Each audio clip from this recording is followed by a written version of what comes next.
টেক্সটের গ্রামার আজকের ক্লাসটা মন দিয়ে করলে তোমাদের সেকেন্ড ইউনিটে একটা গ্রামারও মিস হবে না। আমরা টেক্সটের গ্রামারগুলো মুখস্থ করব না, আমরা বুঝবো, আমি সুন্দর করে বোঝাবো। আমার সেই কনফিডেন্স রয়েছে যে এত সুন্দর বোঝাবো তোমরা প্রত্যেকটা বুঝতে পারবে, যদি বোঝার ইচ্ছে তোমাদের মধ্যে থাকে। আর বোঝার ইচ্ছে থাকলে সেন্টেন্স ওয়ার্ড চেঞ্জ করে দিলেও আমরা পারবো। ঠিক আছে, তোমাদের সেকেন্ড ইউনিট টেক্সটে যে গ্রামারগুলো রয়েছে সেই গ্রামারের ওপর ভিত্তি করেই পরীক্ষায় গ্রামার আসবে। আচ্ছা, এবার আমরা জিনিসটার দিকে এগোই। আমি টেক্সটের 4টে লেসনে যত গ্রামার আছে এক জায়গায় করে এনেছি, এবার সুন্দর করে বোঝাবো। আর ক্লজ ফ্রেজ যেটা আমি বললাম সেইটাকেই ঘুরিয়ে ফিরিয়ে বিভিন্ন রকমভাবে এখানে বলেছে। বেসিক জিনিসটা আমি তাও ছোট্ট করে বলে দিচ্ছি, যেটা আমি একটু আগে বললাম, একদল শব্দ, তাই তো? তার মধ্যে ফাইনাইট ভার্ব থাকলে ক্লজ, ফাইনাইট ভার্ব না থাকলে ফ্রেজ। এবার এই ক্লজ ফ্রেজকে আবার 3টে মেন ভাগে ভাগ করা যায়: noun clause, adjective clause, adverb clause. এবার নাউন ক্লজটা কি করে চিনবো, অ্যাডজেক্টিভ কি করে চিনবো, অ্যাডভার্ব কি করে চিনবো, সেগুলো আমি সেখানে শিখিয়েছি। এখানেও তোমাদেরকে করতে করতে যেটুকু বলা যায় বলবো। আমি শুরু করি ক্লাসটা। দেখো, প্রথমে প্রশ্ন বুঝতে হবে। প্রশ্নে কি বলছে জানো? এখানে বলছে underline the groups of words that do not have a subject or predicate। বলছে আন্ডারলাইন করো সেই গ্রুপ অফ ওয়ার্ডে যেখানে কোনো সাবজেক্ট নেই, প্রেডিকেট নেই, কোনো ফাইনাইট ভার্বও নেই, এবং কোনো মেক কমপ্লিট সেন্স, কোনো রকম সেন্সও তৈরি করছে না, এমন একটা অংশ। তোমরা দেখতে পাচ্ছ আমি উত্তরগুলোকেই দাগিয়ে রেখেছি। তার মানে কি হয়ে গেল আমাদের? কেন এটা আমি সেটা বোঝাবো, ওটাই আমাদের শেখার। ওরা বলছে একদল শব্দ, যার নিচে আন্ডারলাইন করতে হবে, যেটার মধ্যে কোনো রকম ফাইনাইট ভার্ব থাকবে না। তার মানেই ক্লজ নয়, ফ্রেজের কথা বলছে, তাই তো? ফাইনাইট ভার্ব কাকে বলে? যে ভার্বটা একটা সেন্টেন্সে কাজ করে। তোমরা বলে ভার্ব তো সেন্টেন্সে কাজই করে, সব ভার্ব কাজ করে না। I am going to play, I am going to play, আমি যাচ্ছি খেলতে। তাহলে আই অ্যাম গোয়িং, গোয়িং হচ্ছে ভার্ব, অ্যাম হচ্ছে হেল্পিং ভার্ব। আর যে টু প্লে কথাটা বললাম না, প্লেও তো ভার্ব, কিন্তু প্লেটা কিন্তু ফাইনাইট ভার্ব নয়। গোয়িংটা ফাইনাইট ভার্ব, প্লে কিন্তু ফাইনাইট ভার্ব নয়। কেন?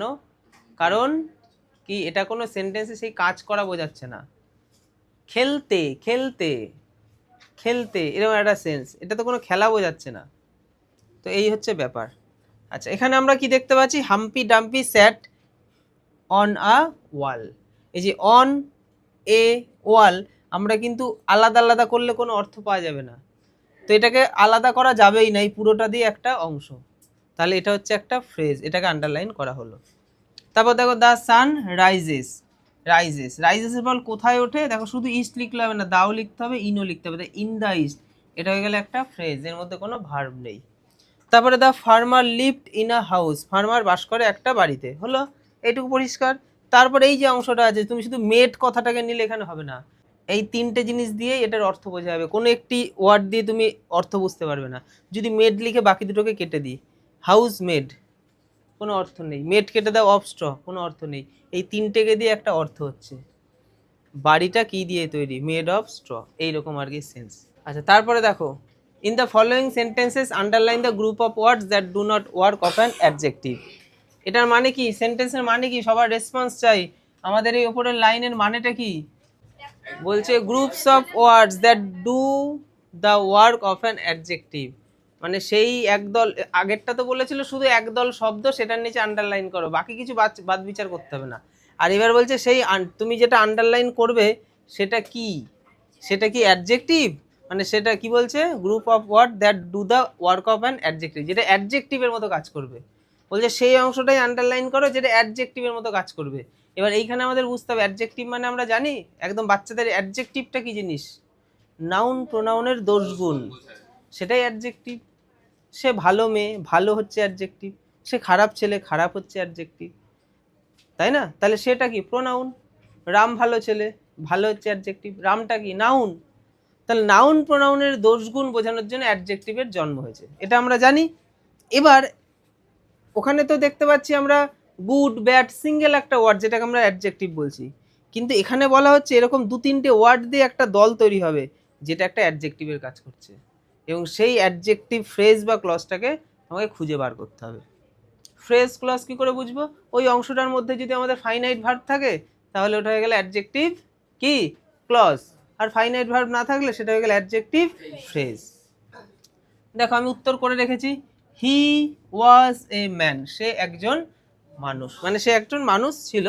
দেখো সে কিরকম ধরনের মানুষ ছিল, ফুল অফ হোপ। দেখো পুরো একটা অংশ, এখানে কাউকে বাদ দেওয়া যাবে না, ফুল অফ হোপ, এটার মানে কি, আশায় পরিপূর্ণ, আশায় পরিপূর্ণ। তাহলে এই আশায় পরিপূর্ণ এই কথাটা কার জন্য এসছে, এই ম্যানের জন্য এসছে, ম্যান নাউন, তাহলে এর পরিবর্তে এটা এসছে, এটা অ্যাডজেক্টিভ। এটা অ্যাডজেক্টিভ কি, অ্যাডজেক্টিভ ফ্রেজ, এর মধ্যে কোনো তো ভার্ব নেই। পরেরটা দেখো, এ নেকলেস অফ, তাহলে নেকলেসটা কিসের, গ্রেট ভ্যালু ওয়াজ স্টোলেন। লাইনটার মানে দেখো ভালো করে, a necklace of great value was stolen, তার এই যে খুব দামি নেকলেসটা চুরি হয়ে গিয়েছে। তাহলে এখানে আমরা দেখতে পাচ্ছি কি, গ্রেট ভ্যালু, তাই তো, ওয়াজ স্টোলেনটা এখানে মার্ক হয়ে গেছে, ওয়াজ স্টোলেনটা এখানে হবে না। তাহলে গ্রেট ভ্যালু এই দুটো কার জন্য এসছে, নেকলেসের জন্য এসছে, নেকলেস তো নাউন, তাহলে এটা হয়ে গেল অ্যাডজেক্টিভ। দেখো এখানে এইখান থেকে এইটুকুকে ব্র্যাকেট হবে, ঠিক আছে, এটা এক্সট্রা বেরিয়ে এসছে।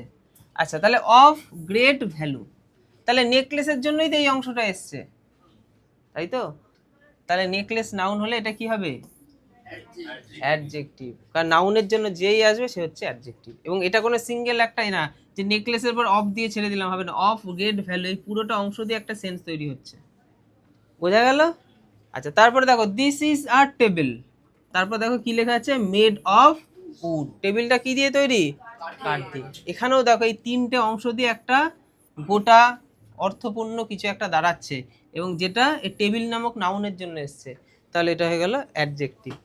এখানে দেখো, in the following sentences underline the groups of words that do the work of an adverb. আগেরটা অ্যাডজেক্টিভ হয়েছে, এবার বলছে আন্ডারলাইন করো যেটা অ্যাডভার্বের মতো কাজ করে। আমাদের ওই অ্যাডভার্ব আগে জানতে হবে, আমরা বেসিক যে অ্যাডভার্ব কার জন্য আসে, ভার্বের জন্য আসে, কাজটার বিভিন্ন অবস্থান বোঝায়, শুধু ভার্বের জন্য নয়, অ্যাডভার্বের জন্যও আসে, অ্যাডভার্ব অ্যাডজেক্টিভের জন্য আসে, অ্যাডভার্ব তিনজনের জন্য আসে, ভার্বের জন্য, অ্যাডভার্বের জন্য, অ্যাডজেক্টিভের জন্য। তো মেনলি আমরা ধরে নেব ভার্বের সম্বন্ধেই মেনলি বিশেষিত করে হচ্ছে অ্যাডভার্ব। এবার দেখো ওরা বলছে আন্ডারলাইন করো সেই একদল শব্দকে যেটা অ্যাডভার্বের মতো কাজ করে। এটা হচ্ছে দেখো আমি উত্তর তো করেই রেখেছি, এবার এটা কি করে অ্যাডভার্বের মতো কাজ করছে আমাকে প্রমাণ দিতে হবে। তাহলে দ্য বার্ড স্টুড, বার্ড বসেছিল। আচ্ছা কোথায় বসেছিল, কেজের মধ্যে ছিল, তাহলে in the corner of his cage, কেজের ভেতরেরও একটা স্থান বলে দিচ্ছে, কেজের ভেতরের কোন জায়গাটা একদম ডিটেলস বলে দিল, তাই তো। তাহলে এটা কি, এই যে বসে থাকাকে দেখো, বসে থাকা সম্বন্ধে বলছে, তার বসে থাকাটা কোথায় কিভাবে ছিল। আমরা পড়েছি না adverb of place, adverb of কি টাইম, অ্যাডভার্ব অফ ম্যানার, হ্যাঁ, তাহলে এটা কিসের মধ্যে পড়ছে, এটা প্লেসের মধ্যে পড়ছে, অ্যাডভার্ব অফ প্লেস, তার বসার স্থানটা নির্দেশ করা হচ্ছে, তাহলে এটা কি হয়ে গেল, অ্যাডভার্ব ফ্রেজ, বোঝা গেল। এটার মধ্যে ভার্ব থাকলে অ্যাডভার্ব ক্লজ হয়ে যেত। ভালো করে ঠান্ডা মাথায় ফ্রেজ ক্লজটা বুঝে নাও, তোমাদের সেকেন্ড ইউনিটে ফ্রেজ ক্লজ থেকেই পরীক্ষায় গ্রামার আসতে চলেছে, বুঝতে পেরেছো। তারপরে দেখো, he spoke in a confident manner, আমরা তো জানি অ্যাডভার্ব অফ ম্যানার, তাহলে এখানে তো ম্যানারই বোঝাচ্ছে যে সে বলে, কিভাবে বলেছে, সে বলেছে কিভাবে বলেছে, তার বলা সম্বন্ধে দেখো এই পুরো অংশটা এসছে কনফিডেন্ট ম্যানারে, কনফিডেন্ট ম্যানারে, তাহলে অ্যাডভার্ব অফ ম্যানার বোঝাচ্ছে, তাহলে তো এটা অ্যাডভার্বই হলো, মানে অ্যাডভার্ব ফ্রেজ। তারপর দেখো it's raining at this moment, তাহলে বৃষ্টি হচ্ছে, তাহলে বৃষ্টিটা কখন হচ্ছে, এই মুহূর্তে হচ্ছে, তাহলে এটা অ্যাডভার্ব অফ টাইম হলো, অ্যাডভার্ব টাইম পড়েছি, তাহলে টাইমকে নির্দেশ করছে এই অংশটা, বোঝা গেল। তাহলে এটা হয়ে গেল অ্যাডভার্ব ফ্রেজ। আমি সবার আগে তোমরা দেখতে পাচ্ছ travelling by train gives me great pleasure, তাহলে ট্রেনে ভ্রমণ করা মানে ট্রেন আমাকে প্লেজার দেয় না, ট্রেনে আমি যদি ভ্রমণ করি তবেই তো প্লেজারটা পাবো, তাহলে প্লেজার মানে কি, শান্তি, আনন্দ, তাহলে ট্রেনে ভ্রমণ করা আমাকে শান্তি দেয়, এই অংশটা তাহলে বাদ দিয়ে দাও, ট্রেনে ভ্রমণ করা বাদ, গিভস মি গ্রেট প্লেজার দেয় আমাকে ভীষণ আনন্দ, কি দেয়, কি দেয়, সেন্টেন্সই তো ইনকমপ্লিট, তাহলে এই অংশটা অবশ্যই নাউন, ফ্রেজ অথবা ক্লজ। কোনো ভার্ব নেই, তাহলে নাউন, ফ্রেজ। ফাইনাইট ভার্ব নেই, ফাইনাইট ভার্ব নেই, যে ট্রাভেলিংকে আবার ভার্ব ভাবলে হবে না, এটা সেই ভার্ব নয়, ফাইনাইট ভার্ব নয়। এটা যদি ফাইনাইট ভার্ব হতো তাহলে তার আগে একটা এম, ইজ আর, ওয়াজ আর কিছু একটা বসতো। বোঝা গেল? অথবা আর একটা যেটা আমি বললাম, তুমি এটার পরিবর্তে ইট বসাও, it. It gives me great pleasure, এটা আমাকে ভীষণ প্লেজার দিচ্ছে। তাহলে এটাতেও কিন্তু সেন্টেন্সের অর্থ ঠিক থাকছে। একদম ডিটেলস পেলাম না, ইট মানে কোনটা জানি না, কিন্তু মুন্ডুটা তো পেলাম। আগেরটায় মুন্ডুই হারা হয়ে গিয়েছিল। পরেরটায় দেখো, the child refused, child refused করেছিল। কি রিফিউজড করেছিল? টু অ্যান্সার মাই কোশ্চেন, আমার প্রশ্নের উত্তর। এটাকে সরিয়ে দাও, এটাকে তুমি যদি সরিয়ে দাও তাহলে কি দাঁড়াচ্ছে? The child refuse, child refuse করেছিল। কি রিফিউজ করেছিল না জানতে পারলে সেন্টেন্স ইনকমপ্লিট। এবার তুমি এইটার জায়গায় ইট বসাও, দ্য চাইল্ড রিফিউজড ইট, অর্থ থাকছে ঠিকঠাক। এটা তাহলে নাউন, ফ্রেজ। বুঝতে পারছো? খুব তাড়াতাড়ি বুঝিয়ে বেরিয়ে যেতে পারতাম আমি সেটা করব না। আমি বোঝানোর জন্য এসেছি, বুঝিয়েই তারপর যাব। তারপরে দেখো, হি ওয়ান্টেড, সে চেয়েছিল। হলো? তাহলে এটা বাদ দিয়ে দিলে কোনো অর্থ থাকছে? থাকছে না। To go home, to go home, বাড়ি যেতে, বাড়ি যেতে। তাহলে এখানে ইট বসালে কি হয়? হি ওয়ান্টেড ইট, সে এটা চেয়েছিল, অর্থ ঠিকই আছে। অথবা এটাকে সরালে কোনো অর্থ আসছে না। তাহলে নাউন, ফ্রেজ। বোঝা গেল? আর এগুলো কোনো সিঙ্গেল ওয়ার্ড নয়, যেহেতু টু একটা আলাদা কিছু না, এই তিনটে নিয়ে একটা অর্থ তৈরি হচ্ছে। ঠিক আছে? যদি আমি ধর গোটাকে রাখলাম, বাকি দুটোকে কেটে দিলাম, হি ওয়ান্টেড গো, কোনো কিচ্ছু বোঝা যাচ্ছে না। মানে এই তিনটেকেই দরকার এর ঠিকঠাক অর্থ বুঝতে গেলে। তাহলে এটা একদল শব্দ, যেটা ছাড়া যে অর্থটা বোঝাতে চাওয়া হচ্ছে সেটা বোঝা যাবে না। দেখো, in the following sentences underline and identify the phrases. এবার বলো আন্ডারলাইন মানে ফ্রেজ খুঁজে বার করো, ফ্রেজ। তো ওই এতে সেম হয়ে গেল, সিম্পল হয়ে গেল। তাহলে একদল শব্দ। তাহলে দ্য উইন্ড ব্লিউ, বাতাস বয়েছিল কিভাবে? উইথ গ্রেট স্পিড, এটা পুরোটা নিয়ে একটা। তাহলে এটা হয়ে গেল আমাদের উত্তর। The king wore a crown, ক্রাউনটা কেমন? Made of diamond. হয়ে গেল। তাহলে এটা শুধু মেড কথাটা বললে হবে না, পুরোটা নিয়ে একটা অর্থ বোঝাচ্ছে। The little girl did not know what to do, what, শুধু হোয়াট দিলে হবে না, হোয়াট টু ডু দিয়ে একটা অর্থ বোঝাচ্ছে। সি ইজ আ লেডি, লেডিটা কেমন? অফ গ্রেট পেশেন্স, লেডিটার মধ্যে অনেক পেশেন্স, ধৈর্য রয়েছে। তাহলে আমরা এখানে বলছে in the following sentence underline and identify the phrases, এগুলো হচ্ছে আমাদের ফ্রেজ। দেখো এগুলোর মধ্যে কোনোটার মধ্যেই ভার্ব নেই, ফাইনাইট ভার্ব নেই। এই যে টু ডু, ডু হচ্ছে ভার্ব না, টু আছে, তাহলে এটা ইনফিনিটিভ হয়ে গেল। ইনফিনিটিভ ফাইনাইট ভার্ব হয় না। আচ্ছা, এবার এখানে দেখো কি বলছে, in the following sentences underline groups of words that have a subject and predicate. মানে সাবজেক্ট থাকবে, প্রেডিকেট থাকবে, এবং আর কি বলছে, from parts of the main sentences and have finite verb, এবং তার মধ্যে একটা ফাইনাইট ভার্বও থাকবে। তাহলে ফাইনাইট ভার্বের আমাদের ক্লজের বৈশিষ্ট্যই তো হচ্ছে ফাইনাইট ভার্ব। বলছে একদল শব্দ বাছো যার মধ্যে ফাইনাইট ভার্ব থাকবে, সাবজেক্ট থাকবে, প্রেডিকেট থাকবে। ব্যাস, তাহলে তো হয়ে গেল। তোমরা দেখতে পাচ্ছ উত্তরগুলো, তাই তো? তাহলে হি ওয়াজ সারপ্রাইজড, সে সারপ্রাইজড হয়েছিল। When she carried him to the cage. তাহলে এই পুরোটা হয়ে গেল আমাদের ক্লজ। ঠিক আছে? কি ক্লজ এখনো চাইনি, সেটা আমরা এরপরে পাবো, তখন বুঝিয়ে দেবো কি ক্লজ কেন হলো সেটা। কিন্তু এই পুরোটা হচ্ছে আমাদের ক্লজ। এর মধ্যে দেখো ফাইনাইট ভার্ব রয়েছে, ক্যারিড ভার্বের সেকেন্ড ফর্ম, এটা ফাইনাইট ভার্ব। তাই এটা হয়ে গেল ক্লজ। এবার প্রশ্ন হচ্ছে, আমাদের পরীক্ষায় তো এরকম হলুদ করে কালার করে দেবে না, আমরা কি করে বুঝবো কোথা থেকে হলুদটা করব, কোথায় গিয়ে শেষ হবে?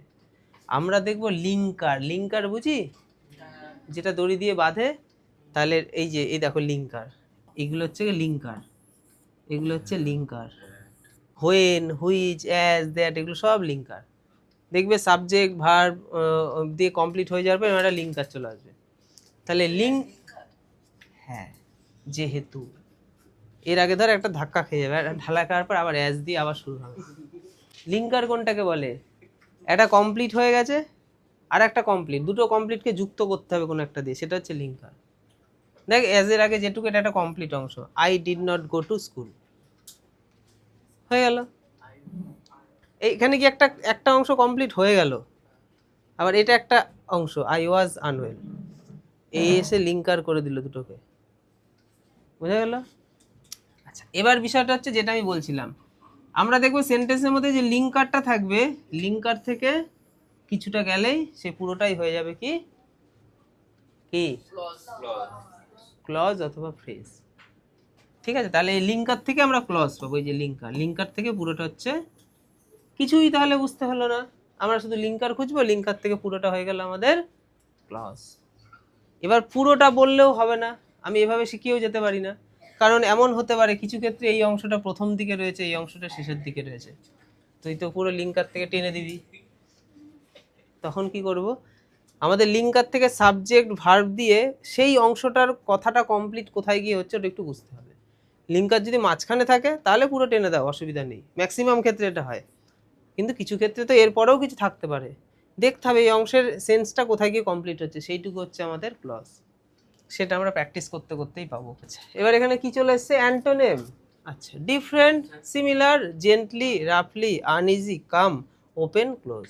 এ আর কি করব, তাহলে ডিফারেন্ট কি হবে, ডিফারেন্ট মানে আলাদা, কি করতে বলছে, অ্যান্টোনিম মানে বিপরীত শব্দ, তাহলে আলাদার বিপরীত শব্দ কি, সিমিলার মানে, সিমিলার মানে একই রকম, জেন্টলি মানে ভদ্রভাবে, রাফলি খুব বাজে রকম ভাবে, আনইজি মানে অস্থির, কাম, কাম মানে শান্ত, ওপেন মানে খোলা, ক্লোজড মানে, এবার এখানে একটা জিনিস বুঝতে হবে, দেখো ওপেন লাস্টে ইডি ছিল, এখানেও কিন্তু আমাদের এটাকেও সেকেন্ড ফর্ম করতে হলো, মানে তোমাকে চেঞ্জ করতে বললেই তুমি ক্লোজ লিখে চলে আসলে, কি মজা আমি পেরেছি, তুমি দেখো কেটে দিয়েছে, তোমাকে টেন্স বুঝতে হবে, এটা যে টেন্সে আছে এটা সেই টেন্সেই রাখতে হবে। Underline the infinitives in the following sentences. Infinitive মানে আমরা জানি তো 2 প্লাস v1, তাহলে 2 v1 2 v1 2 v1 2 v1 হয়ে গেল। তাহলে 2 এর পরে যে ওয়ার্ডটা ওইটুকু আন্ডারলাইন করবো, ওটাই ইনফিনিটিভ, বুঝেছি সবাই? দেখো এবার বলছে, এবার তোমাদের ফ্রেজ ক্লজ বোঝার মেন জায়গা এবার এখানে এসছে, ওগুলো তো বেসিক ছিল, লরির চাকা তৈরি হচ্ছিল, এবার লরির বডি তৈরি হবে। বলছে read the following sentences, identify the noun phrase, adjective phrase, adverb phrase, এবং সেটাকে এই চার্টকে ফিল আপ করতে হবে। এই যে তিনটে দিয়ে দেওয়া হলো, এবার এখান থেকে পড়ে যেগুলো নাউন ফ্রেজ সেগুলো লিখতে হবে, সেই অংশটুকু লিখতে হবে, অ্যাডজেক্টিভ ফ্রেজের অংশটা লিখতে হবে, অ্যাডভার্ব ফ্রেজের অংশটা লিখতে হবে। তাহলে এই জায়গাটা একটু বোঝার আছে, বুঝে নাও। তাহলে প্রথম সেন্টেন্সটা আমরা আগে পড়ি, কি আছে, food and shelter, she has none, তাহলে খাদ্য এবং বাসস্থান, সি হ্যাজ নান কোনোটাই তার নেই, খাওয়ারও নেই, থাকারও জায়গা নেই, তার বেঁচে থেকে আর কি লাভ। পরেরটা দেখো, her voice is pleasing to the year, তার ভয়েস মানে শোনার জন্য খুব দারুণ দারুণ আর কি। Mrinal is a jewel of a boy, মানে ছেলেদের মধ্যে মৃণাল হচ্ছে একদম জুয়েল বয়, মানে দারুণ হেভি ভালো। Feel yourself at home, বাড়িতেই ফিল করো আর কি, ঠিক আছে, নিজেকে নিজেকে বোঝো। আচ্ছা, এই হচ্ছে রয়েছে, এবার এখান থেকে আমাদেরকে আলাদা করতে হবে। আচ্ছা, প্রথম সেন্টেন্স আমরা কি দেখতে পাচ্ছি, food and shelter, food and shelter, আমরা যদি এই অংশটাকে হাত দিয়ে চাপা দিই কোনো অর্থ পাচ্ছি, সি হ্যাজ নান তার কিছুই নেই, কি নেই, কি নেই না হলে সেন্টেন্সটা ইনকমপ্লিট, কি নেই তাতে তো সেন্টেন্স ইনকমপ্লিট, তাহলে এটাকে বাদ দিলে কোনো অর্থ থাকছে না, এটা তাহলে কি হবে, নাউন, ক্লজ বলবো না, ফ্রেজ, এখানে কোনো ফাইনাইট ভার্ব নেই, আর আমাদের ফ্রেজই বলেছে, দেখো ফ্রেজ, বোঝা গেল। অথবা আর একটা যেটা বললাম, ইট বসাও, ইট, সি হ্যাজ নান, এটা তার নেই, অর্থ ঠিকই থাকছে। আচ্ছা, পরেরটাই দেখি, পরেরটাই দেখো, এখানে হার ভয়েস, এটা সাবজেক্টের মতো ধরতে পারি, ইজ প্লেজিং, হেল্পিং ভার্ব, ভার্বের সাথে আইএনজি, এটুকু দিয়ে একটা অংশ কমপ্লিট হলো, এখানে কোনো ঘিজিমিজি কোনো কিছু ঢোকেনি, পরিষ্কার। এবার এইটুকু অংশ হচ্ছে গোটা একটা কিছু বোঝাচ্ছে, টু দ্য ইয়ার মানে কানে শোনার জন্য, তাহলে টু দ্য ইয়ারকে আমরা কি বলছি, আমরা বলছি নাউন ফ্রেজ। কেন প্রমাণ করতে হবে, হার ভয়েস ইজ প্লেজিং, আচ্ছা মানে কানে শোনার জন্য খুব তাহলে কানে শোনার ক্ষেত্রে তার ভয়েসটা ভীষণ ভালো, তো এখানে ইট বসালো হচ্ছে, বা এটার মানে এটাকে যদি আমি সরিয়ে দিই তাহলে হার ভয়েস ইজ প্লেজিং, তার ভয়েস হচ্ছে খুব দারুণ, কানে শোনার জন্য, এই কথাটা না বললে কথাটা সেন্সটা ইনকমপ্লিট থাকছে। তারপর Mrinal is a jewel of boy, এই যে a jewel of boy, a jewel of বয়টা কার জন্য এসছে, মৃণালের জন্য, মৃণাল হচ্ছে আমাদের নাউন, তাই এটা হয়ে গেল অ্যাডজেক্টিভ ফ্রেজ। তা feel yourself at home, দেখো অ্যাট হোম, হোম এটা কোনো জায়গায় অ্যাডভার্ব অফ প্লেস হয়ে গেল, প্লেস অ্যাডভার্ব অফ প্লেস, তার মানে এটা অ্যাডভার্বের মধ্যে পড়ে গেল, adverb phrase. Read the following sentence, identify the main আর principal clause and the dependent clause, fill in the chart given below. I know a man, এখানে এটা কি করতে হবে, কি বুঝলাম, কি করতে হবে, আইডেন্টিফাই দ্য মেইন আর প্রিন্সিপাল ক্লজ, মানে প্রিন্সিপাল ক্লজকে আলাদা করতে হবে, ডিপেন্ডেন্ট ক্লজকে আলাদা করতে হবে। আমি ক্লজ ফ্রেজে শিখিয়েছিলাম প্রিন্সিপাল আর ডিপেন্ডেন্ট কাকে বলে, যে স্বাধীন সে হচ্ছে প্রিন্সিপাল, যে পরাধীন সে হচ্ছে ডিপেন্ডেন্ট। আর ডিপেন্ডেন্ট ক্লজ সবসময় লিঙ্কার থেকে শুরু হয় এবং সে সবসময় প্রিন্সিপাল ক্লজের উপর ডিপেন্ড করে থাকে। ডিপেন্ড মানে কি, প্রিন্সিপাল ক্লজ না থাকলে ডিপেন্ডেন্টের কোনো অর্থ পাওয়া যাবে না। তাহলে ভীষণ সোজা হয়ে গেল, এই যে লিঙ্কার হয়ে গেল আমাদের, কি হয়ে গেল, এটা হচ্ছে ডিপেন্ডেন্ট ক্লজ আর এটা হয়ে গেল প্রিন্সিপাল ক্লজ। এই দেখো লিঙ্কার, হ্যাঁ এবার পুরোটা টেনে দিলে হবে না। আচ্ছা তারপরে দেখো সি ইজ দ্য গার্ল, এই যে হু, হু থেকে পুরোটা হয়ে গেল কি, কি হলো, ডিপেন্ডেন্ট ক্লজ। আবার এখানেও আছে we shall stay at home, if, if হচ্ছে লিঙ্কার, ইফ থেকে পুরোটা হয়ে গেল আমাদের ডিপেন্ডেন্ট ক্লজ। এগুলো সব হচ্ছে প্রিন্সিপাল ক্লজ, তাই তো, আর এগুলো সব ডিপেন্ডেন্ট ক্লজ। বোঝা গেল, যেটা আমি দেখালাম এটাই এখানে রয়েছে। আচ্ছা এবার বাক্য রচনা আছে, এটা তোমাদের নিজেদেরকে করে নিতে হবে, মিনিংফুল সেন্টেন্স, এটা তোমরা নিজেরা নিজেদের মতো অর্থ বুঝে করে নেবে, সাবজেক্ট ভার্ব অবজেক্ট বসিয়ে। আচ্ছা তারপর এখানে কি আছে, এখানে বলছি in the following sentences underline the groups of words that do the work of an adjective. তাহলে অ্যাডজেক্টিভের মতো কাজ করছে, তাই তো, এই যে এটা অ্যাডজেক্টিভের মতো কাজ করছে, এই অংশটা কি করে বুঝলাম, দেখো এই যে লিঙ্কারটা আছে না, কোনো গ্রুপ মানে কোনো ফ্রেজ অথবা ক্লজ সেটা যাই হোক, সেটা অ্যাডজেক্টিভের মতো কাজ করছে কিনা কি করে বুঝবো, যে লিঙ্কারটা থাকবে সেই লিঙ্কারটা ঠিক তার আগের নাউনটার জন্য এসছে কিনা দেখতে হবে, যদি আসে তাহলে এটা হয়ে যাবে অ্যাডজেক্টিভ ক্লজ। তাহলে which is made of gold, যেটা সোনা দিয়ে তৈরি, তাহলে হুইচ কথাটা কার জন্য এসছে, ক্রাউনের জন্য, ক্রাউনটা সোনার, তাহলে ক্রাউন এটা একটা কি নাউন, তাহলে নাউনের জন্য এসছে মানে অ্যাডজেক্টিভ ক্লজ। এখানে দেখো দ্যাট, দ্যাট কথাটা কার জন্য এসছে, দ্যাট ওয়াজ স্টোনি, সেটা হচ্ছে পাথুরে, দ্যাট কথাটা তার আগের এই পথের জন্য এসছে, পথ, পথ হচ্ছে নাউন, বোঝা গেল। তারপরে দেখো হু, হু কথাটা কার জন্য এসছে, ফ্রেন্ডের জন্য এসছে, ফ্রেন্ড হচ্ছে নাউন, তাহলে এই পুরোটা হয়ে গেল অ্যাডজেক্টিভ ক্লজ।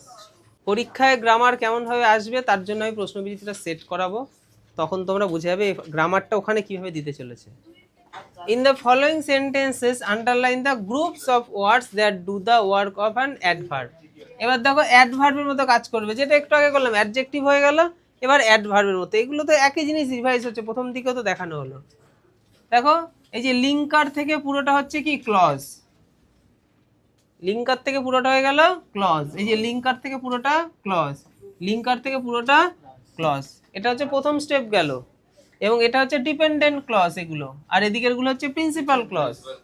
আমাদের বলেনি ডিপেন্ডেন্ট না প্রিন্সিপাল, আমাদের বলেছে কি করতে হবে, ক্লজটাকে খোঁজো এবং সেটা কি মানে ক্লজটা কোনটা অ্যাডভার্ব ক্লজ সেটা খোঁজো, মানে আরো বেশি সহজ করে দিয়েছে। আমরা তো লিঙ্কার থেকে পুরোটাকেই ক্লজ ভাবে ধরছি, এবার এটা অ্যাডভার্ব ক্লজ, সেটা তো ওরা প্রশ্নেই বলে দিয়েছে অ্যাডভার্ব ক্লজ। এবার আমরা তাও প্রমাণ করব কেন এটা অ্যাডভার্ব ক্লজ, কারণ অ্যাডভার্ব ক্লজ চেনার উপায় কি, দেখো এখানে লিঙ্কারটা আগেরটার জন্য এসছে নাকি দেখো তো, হোয়েন, হোমের জন্য এসছে, তাহলে অ্যাডজেক্টিভ ক্লজ তো নয়, নয় তো, তাহলে অ্যাডজেক্টিভ কিন্তু নয়, অ্যাডজেক্টিভ ক্লজ নয়। বাকি রইল দুটো অপশন, কি কি, একটা হচ্ছে অ্যাডভার্ব আর একটা কি নাউন। নাউনের সূত্র কি, নাউনের সূত্র হচ্ছে আমি ইট দিয়ে রিপ্লেস করতে পারি অথবা ঢেকে দিয়ে কোনো অর্থ পাবো না। দেখবো এবার নাউন ক্লজ কিনা, আমরা ঢেকে দিলাম, ঠিক আছে, ঢেকে দিলাম, দেখি কি হয়, হি রিটার্ন হোম, সে বাড়ি ফিরে এসছে, ঢেকে দিলেও তো আমার কাজ তো হয়েই গেল, আমি তো বুঝেই গেলাম, তাহলে এটা ঢেকে দিলেও চলবে, কোনো অসুবিধা নেই, ঢেকে দিলে চলছে, অসুবিধা নেই, তার মানে এটা নাউন ক্লজ নয়, নাউন ক্লজ হলে ঢেকে দিলেও হতো না, ঢাকা যাবে না। তার মানে আমাদের অ্যাডভার্ব ক্লজের এখানে আমরা একটা সূত্র পেয়ে গেলাম, কি সূত্র, চেনার সূত্রটা হচ্ছে অ্যাডভার্ব ক্লজকে যদি আমরা বাদ দিই তাহলে সেন্টেন্সের সেন্স একই থাকছে, কোনো অর্থের পরিবর্তন হচ্ছে না, যেটা একটু আগে বললাম। এখন হুইচ ওয়াজ ব্রেভ, এটাকে যদি বাদ দিয়ে দিই তাহলেও সেন্টেন্সের অর্থ ঠিক থাকছে। The night fought in a manner, তারপরে একটু ম্যানার সম্বন্ধে আর একটু বলছে, এটাও তাই। তুমি যদি এটাকেও যদি বাদ দিয়ে দাও দেখবে অর্থ একই থাকছে, কোনো কিছু প্রয়োজনই নেই। আচ্ছা, এখানে কি বলছে? In the following sentence underline the groups of words that do the work of noun. তাহলে নাউনের মতো কাজ করছে, নাউনের মতো কাজ করছে। দেখো আমি উত্তরগুলোকে তো আন্ডারলাইন করে রেখেছি। তাহলে এগুলো কি? এই যে লিঙ্কার, লিঙ্কার থেকে দেখো, এই যে লিঙ্কার থেকে দেখো, যেটা একটু আগে বলছিলাম, লিঙ্কার থেকে কতটা, এই যে কমা দেওয়া রয়েছে ততটা, এই যে লিঙ্কার থেকে কতটা, পুরোটা। তাহলে এগুলো কি? সব ডিপেন্ডেন্ট ক্লজ অথবা ক্লজ। এবার এই ক্লজটা ওরা বলছে এটা নাউন ক্লজ, বুঝে গেলাম নাউন ক্লজ। এবার আমরা প্রমাণ করি এটা নাউন ক্লজ কিনা। কি করে প্রমাণ করবো? আমরা সরি দিয়ে ইট দিয়ে রিপ্লেস করতে পারি। আই এক্সপেক্ট ইট, ঠিক আছে। অথবা এটাকে যদি বাদ দিয়ে দিই, আই এক্সপেক্ট, আমি আশা করি। কি আশা করি? সেটা না থাকলে সেন্টেন্স ইনকমপ্লিট। তাহলে এটা কি? Noun clause. তারপর হার্টস মি, আমাকে আঘাত দিয়েছে। কি আঘাত দিয়েছে? এই অংশটা যদি আমি কেটে দিই, কি আঘাত দিয়েছে, সেন্টেন্সটা ইনকমপ্লিট হয়ে গেল না? তাহলে এটা হয়ে গেল নাউন ক্লজ। বোঝা গেল? এটাও ঠিক তাই। মাদার ওয়াজ ভেরি হ্যাপি, মা ভীষণ খুশি। কিসে খুশি? কিসে খুশি না জানলে সেন্টেন্স ইনকমপ্লিট। তার মানে এটা হয়ে গেল নাউন ক্লজ। অথবা এটাকে ইট ইট করে দিতে, হ্যাপি ইট এটাতে, তাহলে ইট দিয়েও রিপ্লেস করা যাচ্ছে।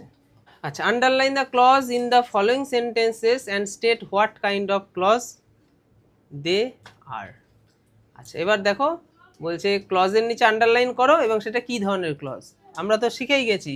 আমরা দেখবো লিঙ্কার, তার থেকে পুরোটা হয়ে গেল ক্লজ, লিঙ্কার পুরোটা হয়ে গেল ক্লজ, লিঙ্কার পুরোটা হয়ে গেল ক্লজ, তাই তো? লিঙ্কার থেকে পুরোটা হচ্ছে ক্লজ। আমাদের দুটোই কাজ করতে বলেছে, একটা যে ক্লজ চেনো, আর 2 নম্বর হচ্ছে সেটা কি ক্লজ। প্রথম কাজ কমপ্লিট, ক্লজ চিনে ফেলেছি। এবার কি ক্লজ কি করে চিনবো? ক্লজ তো 3টের মধ্যেই হবে। কি কি? আবার রিভাইস হচ্ছে, অ্যাডভার্ব, অ্যাডজেক্টিভ আর নাউন। 3টেরই তো আমি সূত্র মানে সহজে বলে দিলাম সুন্দর করে। এবার দেখো কোনটার মধ্যে পড়ছে। এটাকে ঢেকে দিলে কি হচ্ছে, আমার সবার আগে লিঙ্কারটাকে দেখবো, লিঙ্কারটা দিয়ে চেক করবো এটা অ্যাডজেক্টিভ ক্লজ কিনা। তাহলে আর বাকিগুলো চেক করতে হবে না। আমাদের লিঙ্কার হচ্ছে হুম, হুম কি তার আগের জন্য এসছে? একটু ভালো করে বুঝে নি। হি ওয়াজ আ ম্যান, সে হচ্ছে একজন মানুষ। হুম এভরিওয়ান অ্যাডমায়ার, যাকে দেখে সবাই মানে অ্যাডমায়ার করে, সম্মান এরকম টাইপের, মানে মান্যগণ্য করে। তাহলে হুম কার জন্য এসছে? মানুষটার জন্য। তাহলে এটা কি ক্লজ হলো? এবার আমাদের যে লিঙ্কার, দ্যাট কি আগের কারণ নাউন আছে? এই লিঙ্কারটার আগে কোনো নাউন আছে? তাহলে এটা অ্যাডজেক্টিভ নয়, তাই তো? এই অপশনটা বাদ চলে গেল, বাকি দুটোর মধ্যে হবে। তাহলে এবার এটাকে যদি আমি চাপা দিই, আই হোপ, আমি আশা করি। কি আশা করি? কি?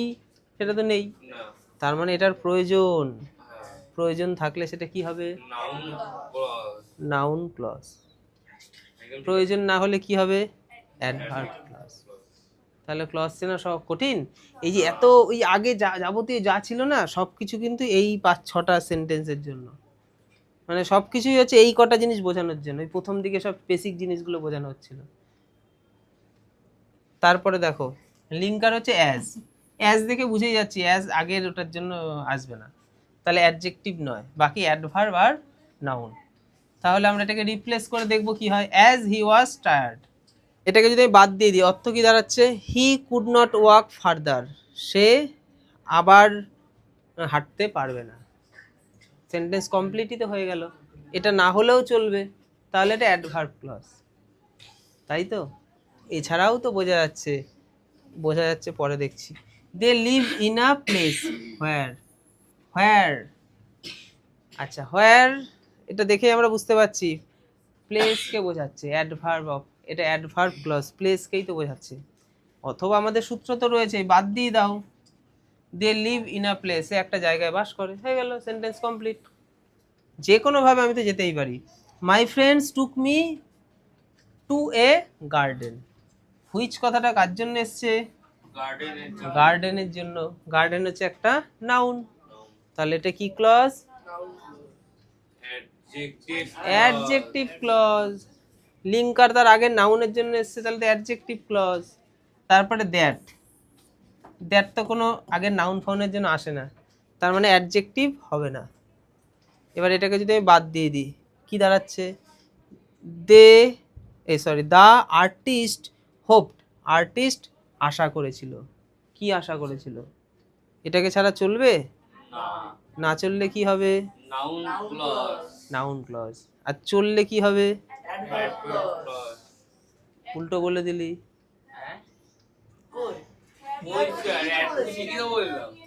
এটা ছাড়া চলবে? এই অংশটাকে ছাড়া চলবে? মানে এটাকে দরকার, এটা যদি দরকার হয় নাউন ক্লজ, ঠিক আছে? আর যদি না চলে, দেখো, the swallow said to the statue, I am staying with you. বইয়ের সব নাই থাকতে পারে গ্রামার, দু একটা জায়গা বাদ চলেই যেতে পারে, ম্যাক্সিমামটাই করে দেওয়া হয়েছে, এটাতেই সব হয়ে যাবে। The swallow said to the statue, আমরা কি শিখেছি? সেইড টু থাকলে টোল্ড হয়, প্রথম কাজ কমপ্লিট হয়ে গেল। কমা ইনভার্টেড কমা উঠে গিয়ে দ্যাট বসে, দ্বিতীয় কাজ কমপ্লিট হয়ে গেল। অ্যাম ইজার থাকলে সেটা পরে দেখব, আগে প্রোনাউনটাকে দেখব। আই হচ্ছে কি?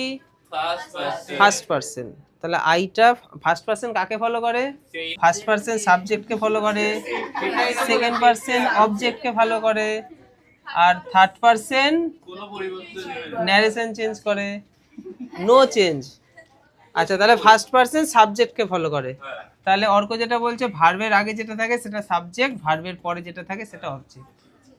তাহলে ফার্স্ট পারসন যদি সাবজেক্টকে চেঞ্জ করে, তাহলে সাবজেক্টের কাছে আসলো দ্য সোয়ালো। সোয়ালো তুমি কে? ও বললো আমি ছেলে।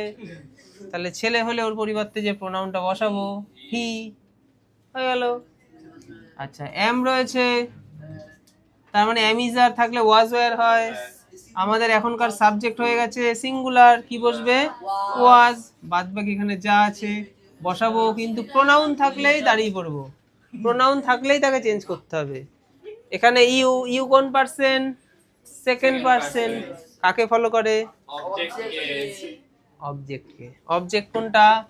দা স্ট্যাচু। স্ট্যাচুকে জিজ্ঞাসা করা হলো তুমি কে? বলছে আমি ছেলে। তাহলে ছেলে হলে কি বসে? হি নয়।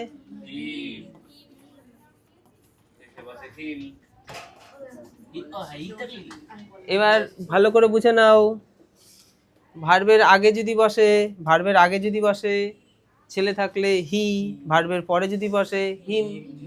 মেয়ে হলে ভার্বের আগে বসলে সি, ভার্বের পরে বসলে হার, আর শেষে হলে দে। আচ্ছা, তারপরে দেখো, my mother said to me, said to change হয়ে কি হয়ে যাবে? তাহলে স্যার আগেরটা তো বললা টোল্ড, আগেরটা তো বললা টোল্ড, তাহলে প্লিজ এর জন্য প্লিজ থাকলে আমরা ওটা টোল্ড করব না, কি করব? রিকোয়েস্টেড। রিকোয়েস্টেড কেন করলাম? সেইড ছিল পাস্ট টেন্স। আচ্ছা, তারপরে যা আছে মি যেমন আছে বসালাম। আর যখন প্লিজ দিয়ে কোনো কিছু শুরু হবে, তখন প্লিজটাকে সরিয়ে দিয়ে এখানে তো রিকোয়েস্টেড বসাবে, আর এখানে টিও টু বসাবে। তারপরে ভার্বের ফার্স্ট ফর্ম থেকে পুরোটা লিখে দেবে। যদি প্রোনাউন থাকে ওখানে দাঁড়াতে হবে এই যে প্রোনাউন মি, তাই তো? মি কোন পারসন? First person. তাহলে কাকে ফলো করবে? সাবজেক্ট। সাবজেক্ট হচ্ছে মাই মাদার, তাহলে মাই মাদারের পরিবর্তে আমি কাকে বসাবো? হার বসাবো, কারণ ভার্বের পরে যে ওয়েট নামক ভার্বের পরে, ভার্বের আগে হলে সি বসতো। ও, এই যে এক্সক্লেমেটরি চিহ্ন না, তাহলে এক্সক্লেমড, তাই তো? তারপরে কি করব? দ্যাট। এক্সক্লেমের পর দ্যাট, তারপর কি লিখবো? The wind was very cold. এই যে how cold the wind is, এখানে একটু উল্টো উল্টো করা রয়েছে, এটাকে সোজা করে নেবো। সোজা করতে গেলে আগে সাবজেক্ট খুঁজতে হবে, সাবজেক্ট হচ্ছে দ্য উইন্ড, বসিয়ে দিলাম। ইজ আছে, তাই আমরা এখানে ওয়াজ বসালাম যেহেতু সিঙ্গুলার। তারপরে হাউ কোল্ড থাকলে, মানে হাউ থাকলে সবসময় ভেরিকে আনতে হবে, হাউ থাকলে ভেরি আনতে হবে, তাহলে ভেরি কোল্ড। আচ্ছা, তারপরে দেখো the old man said to, তাই তো? সেইড টুটা চেঞ্জ হবে, একটু এগিয়ে গিয়ে দেখবো মে গড ব্লেস ইউ, ও বাবা আশীর্বাদ করছে, মানে চাইছে, উইশ করা হচ্ছে, তাহলে এখানে কি করব, উইশ। তাহলে এই সেইড টুটা চেঞ্জ হয়ে কখনো টোল্ড হচ্ছে, কখনো রিকোয়েস্টেড হচ্ছে, কখনো উইশড হচ্ছে, কারণই হচ্ছে আমাদের এই পরের অংশটার উপর ডিপেন্ড করছে। আচ্ছা, তারপরে কি আছে, তাহলে দ্য ওল্ড ম্যান উইশড হয়ে গেল। আচ্ছা, তারপরে উইশডও লিখতে পারি, প্রেইডও লিখতে পারি। আবার কি আছে, দ্য লিটিল গার্ল, তাহলে the little girl, the old man said, এই উইশড দ্য লিটিল গার্ল। আচ্ছা, তারপরে আমরা কি করব, দ্যাট লিখলাম, আর এখানে মে গড ব্লেস ইউ, তাহলে গড ব্লেস ইউটা হয়ে যাবে হার। কেন হবে তোমরা ওই ওই অনুযায়ী দেখে নাও। আচ্ছা, তারপরে the man said to him go away, তাহলে দ্য ম্যান অর্ডার্ড, তাহলে সেইড টুটা কি হয়ে গেল, অর্ডার্ড হলো। আচ্ছা, তারপরে গো অ্যাওয়ে এর আগে আমরা টু গো অ্যাওয়ে করব, কারণ এই দেখো ইম্পারেটিভ টাইপের কথা থাকলেই তার আগে টি ও টু বসাতে হবে, আর তারপর ভার্বের ফার্স্ট ফর্ম বসিয়ে বাদ বাকিটা লিখতে হবে। প্রোনাউন থাকলে চেঞ্জ হবে, প্রোনাউন না থাকলে চেঞ্জ হবে না। আচ্ছা, তারপর দেখো অ্যান্টোনিম, ফরএভার কি হবে, নেভার। ফরএভার মানে সারা জীবনের জন্য, মানে আমি তোমাকে ভালোবাসি সারা জীবনের জন্য, তাহলে কি হবে, নেভার। তারপরে এন্টার, এক্সিট, প্রবেশ পথ, বাইরে চলে যাও। লাভ হচ্ছে হাসা, ক্রাইড হচ্ছে কি, কাদা। বিউটিফুল, আগলি, সুন্দর এবং আগলি, কুৎসিত। তোমাদের টেক্সটের ম্যাক্সিমাম গ্রামারটা বুঝিয়ে করানোর চেষ্টা করলাম। এবার তোমাদের কাজ পরের দিন একা একা করে আনতে হবে, কোনো সহায়িকা বই কেউ খুলবে না, টেক্সট বইটাকে সাথে নিয়ে উত্তর করবে। পরের দিন আমি বের করে দেবো, তোমরা মিলিয়ে নেবে। তোমরা যারা অনলাইন ক্লাস করলে তোমাদেরকে এই পিডিএফটা দিয়ে দেওয়া হবে। তোমরা ক্লাসটা করেছো, এবার টেক্সট বই দেখে নিজেরা একা একা করো, সহায়িকা বই দেখবে না। তারপর যখন মেলাবে এই পিডিএফটা দেখে মিলিয়েও, কোনো ডাউট থাকলে ডাউট ক্লিয়ারিং ক্লাসে জেনে নিও। ঠিক আছে, আজকের ক্লাস এখানেই।